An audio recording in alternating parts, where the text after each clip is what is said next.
Ladies and gentlemen, my name is In the Game Kaya, and welcome to Ark Day by Day, where today we need to build a farm, get some plumbing going, get some crops going, and well, there's a couple of other things, but mostly that right now.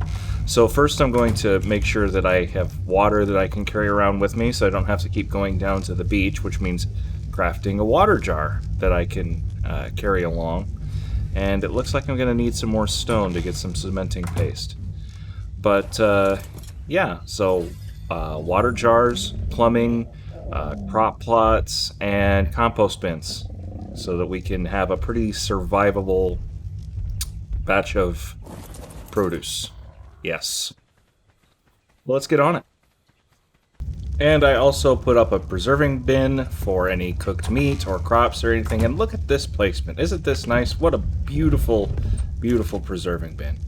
My preserving bin is amazing. 10 out of 10. Best preserving bin.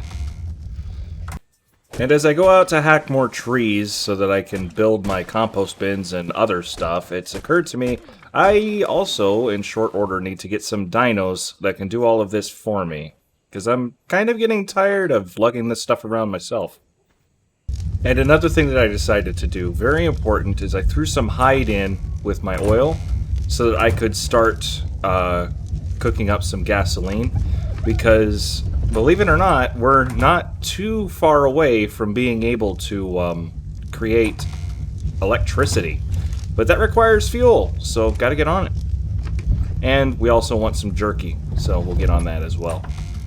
I also ran down to the beach, got some extra metals so that I could make a feeding trough.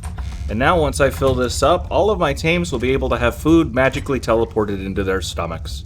Isn't that nice? And now the time has come to begin filling the compost bins so that we can have the fertilizer needed to run this farm that I'm putting up. As always, green thumbs mean brown fingers. And yet another milestone with survivability was achieved. If we're going to grow crops, we need something to do with it. So I put up a crop plot, or not a crop plot, cooking pot as well. Sorry, it rhymes. My brain automatically crossed a couple of wires there. Picking a spot for your farm is always very important, as you want to make sure that you pick the most inconvenient and difficult spot to build on possible. So make farming as much of a pain as is necessary. Now, I know what you're thinking. Kaya, why aren't you more entertaining? But you know what I'm thinking? We live up on a hill, and the water is at the bottom of the hill. So how are we going to get water from the bottom to the top? We're going straight over the cliff, baby. It's going to be fun to pipe, but it's the closest way down. So I'm going straight down. This will be an interesting prospect. And in order to get over the cliff, I will be taking advantage of the wonders of FlexiPipe. By simply crafting a single pipe piece, you can do just about anything with this stuff. I only just started doing this after more than 1,000 hours of Ark gameplay, and honestly, I wish I'd started doing it sooner. It's a lot easier to pipe this way. You just walk down the cliff and go kind of like this. And now I gotta go down and around to go get more pipe. So, one sec. And so, approximately 42.7 hours later, I am once again laying pipe down the side of a cliff. And the key is to just be as reckless, honestly, as possible. It sounds weird, but as long as it's green, just click, and you'll get there. So, it's going to take another trip, maybe two, but looking like I'm going to get this piped up pretty quick here. And now all I have to do is attach the end piece on, and we should have water. Which, there are piranhas in this water, so my bird is trying to kill me as I'm trying to not die and finish the piping here. Just fly back around. I'm probably going to have to move that pipe on the riverbed. But let's see if we can get this here without getting our toes eaten off. That's probably close enough. If I put this intake in, So now that turns blue, and just watch for stuff to turn blue here. Click. There we go. I just have to get back up to my house, and we should have piping throughout the whole house. And yes, there's water coming out of the taps into the farm. The tap in the yard is working. And it's blue into the house, so the tap in the house is working. Just beautiful. Now let's get some seeds. And now that the crops are going, it's important to start our next big building project. I need to be able to build a trap at any point that I can just figure out however many pieces I need. And I need gates specifically because I need to build an Argent trap. The last piece to being survivable is to have an Argent to carry you around the map. Because as long as you have an Argent, you can go just about anywhere. So we'll start working on that.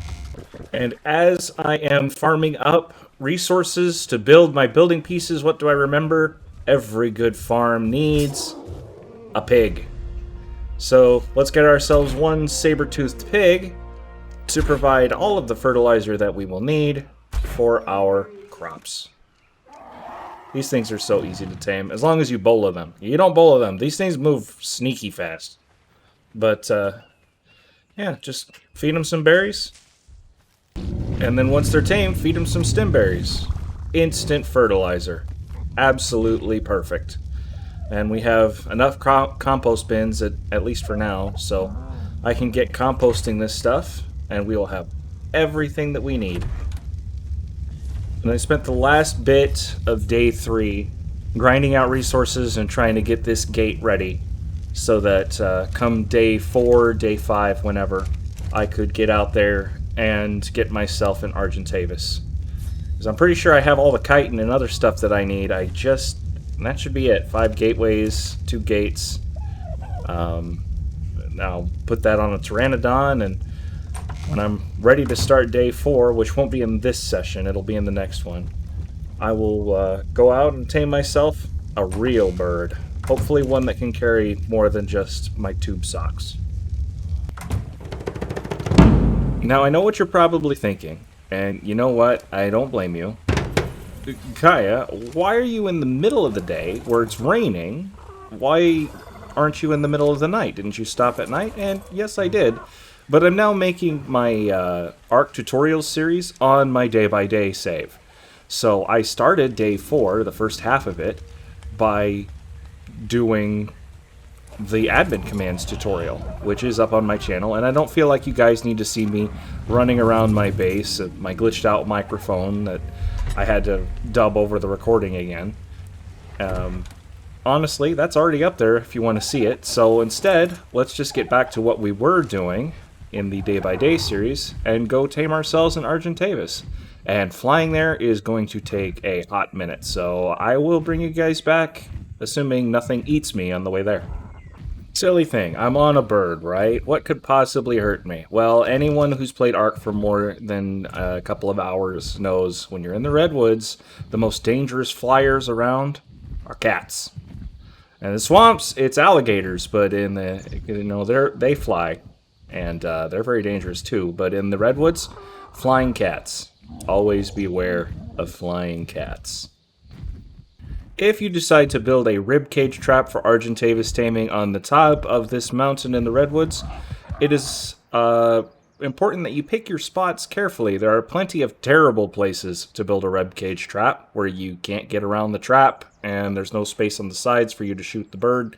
So make sure you pick your spot very precisely and do some testing as you put it into place. And make sure you jump off of your bird while you're flying in the air. Very important step there, don't forget it. And the spacing on this trap always feels like it is so precise. You have to, make sure it's not too wide that it can get out, but not too thin that you can't get out or shoot through the gaps. And then I kind of end up making it feathered where the one end is tighter packed than the other. And then fixing the end that doesn't work for me, because I can never remember exactly how far apart it needs to be. So just test it when you're building yours. Just make sure you test it. I have gotten into the habit of doing some pretty extensive testing when I do this stuff now. And now that I've done my test fit, you can see there, right there. A little bit tight, but still able to make it out without really sticking on the gate frames. That's what you want. You should be able to fire in between these gaps, possibly move in and out. I'd prefer for the gates to be open on the other side, but the gates are just flat out not cooperating, so we'll do it this way then. Fine. Now go find a bird. So, I'm going to be honest with you guys. I used to, when I was luring an Argent over to a trap, let it bite me on the way there to keep its interest. And my brother pointed out to me, after all this time, you don't actually have to let them hit you. You just have to be really, really close to keep their interest. But now you don't have to level health on your Pteranodon to make sure you can get the bird all the way back to the trap, which is nice.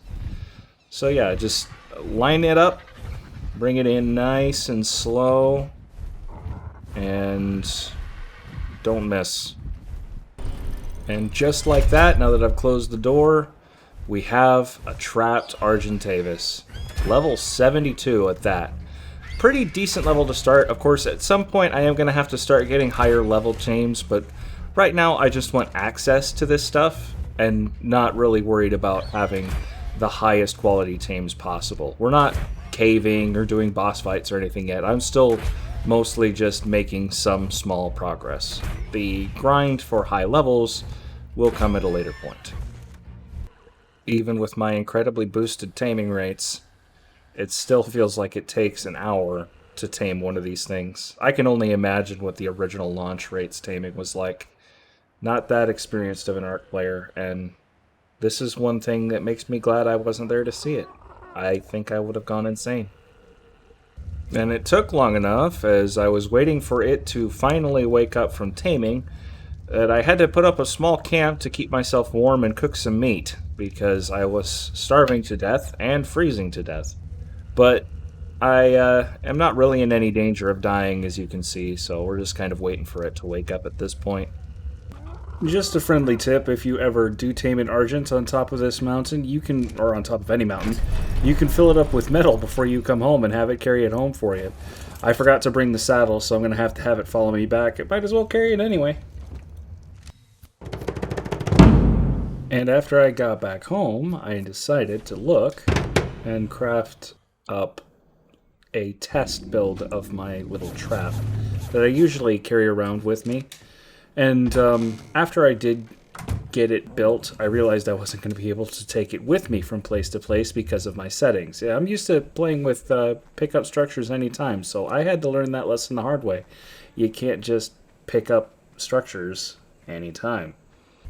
On the upside, though, I was able to find this Doedicurus as I was looking for beaver dams. And since I don't have too many utility tames yet, this will be a great way to start, is by taming something that'll help me harvest the endless amounts of stone that I will need as I continue my journey. So after only a few shots from a crossbow and a short incident with an Ichthyornis, this thing is now going to tame on berries, and when it wakes up, we will have ourselves a Doedicurus. I also decided, since I was waiting for the Doedic to tame anyway, I needed a little bit more oil to help continue making jerky, and especially to make some more gasoline, now that I was going to potentially be working on industrializing, or starting to industrialize, the base. This is the one oil vein that I know is pretty close. It's just off the edge of this southern beach area. And I can swim down there, hack at it a little bit, and then swim back up without drowning. It's tight, but you can make it. See? Made it. Also want to start making up some spark powder and get started on some gunpowder production, because now that we have a decent way to get stone and a decent way to get metal, especially once we get ourselves an Anki, I'm going to need gunpowder for sure, so I can start making use of rifles and pistols, and especially trank darts because a lot of the stuff that I'm going to start taming now is going to be a little bit bigger. I also finally moved my fertilizer into my crop plots, so now the crops can officially start growing. I don't have greenhouse up yet. That'll probably be coming sometime soon, but we'll get working on it. And I also crafted up some cementing paste so that I could make myself a fabricator. There we go. One more thing. Got to get some electricity going, and I need to find a place to put this thing. Perfect.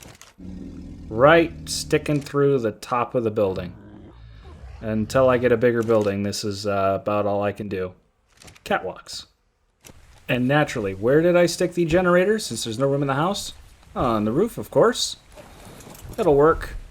I'll put a ladder up, be able to get up and down with ease. I am very quickly growing a need for a much larger base, but I won't be doing that until I get the other dinos to help me build it, because I'm not gathering all that stuff by hand. Crafted up as much cementing paste as I could and got to work starting the greenhouse project. It's not much at the moment, but it's at least started. Hopefully we can get some greenhouse effect here sometime soon. And now we have power. And I put that ladder up. So now we can turn on and leave on our fabricator and make fabricated items. Making so much progress for the 5th day. Feels great. You know what? Let's make ourselves one light. Just something so that the torches that are in the house can come down. We can officially become modernized with this. So I turn it on and change the settings here. Always do the same thing. Crank up the intensity and then don't set it to blink. Disable the auto on off. There we go. Now the lights come on every night. Feels so homey, right? So, that's going to do it for day 5 and for this video. I hope you guys enjoyed it. Again, let me know if there's anything that I should focus on over the coming days. I usually have one session done, edited, and uploaded before I play the next session. So I am going to be able to take your suggestions to heart, especially before too long, hopefully. We'll be getting into some more mid-game or end-game stuff like caves and whatnot. That'll be fun. It is a YouTube video. Make sure you do all the YouTube video things. Very much appreciated. Helps out the channel a lot. I'll see you guys next time.